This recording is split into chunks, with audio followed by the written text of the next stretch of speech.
ילדה שלי, לפחות בבוקר יש ודאות.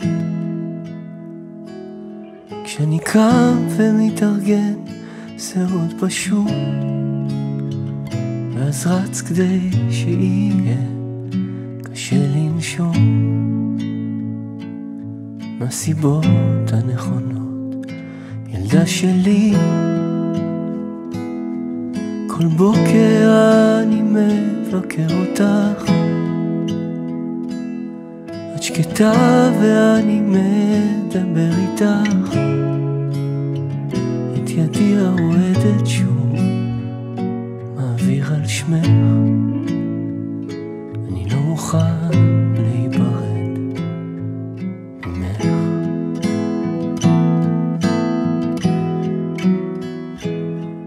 מזל שדברים נצרבים בגוף,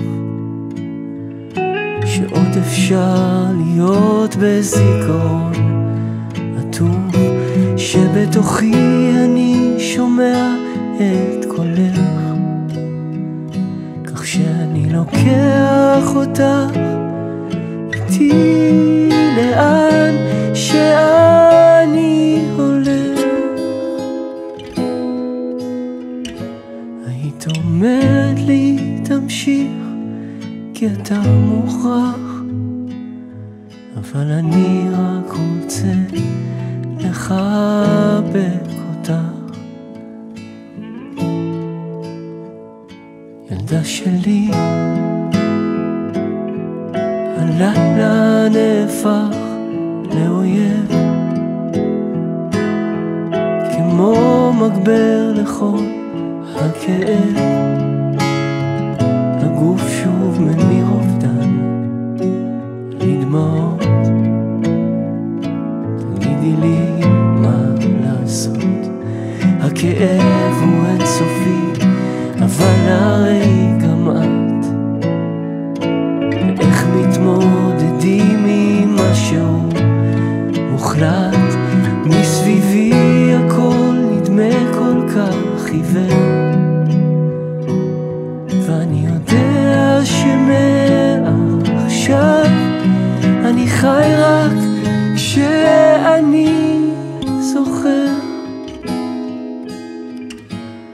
היית אומרת לי תמשיך כי אתה מוכרח, אבל אני רק רוצה לחבק אותך, ואת ממשיכה דרכי, לכן אני מוכרח, אבל תמיד רק ארצה לחבק אותך. נועם שלי,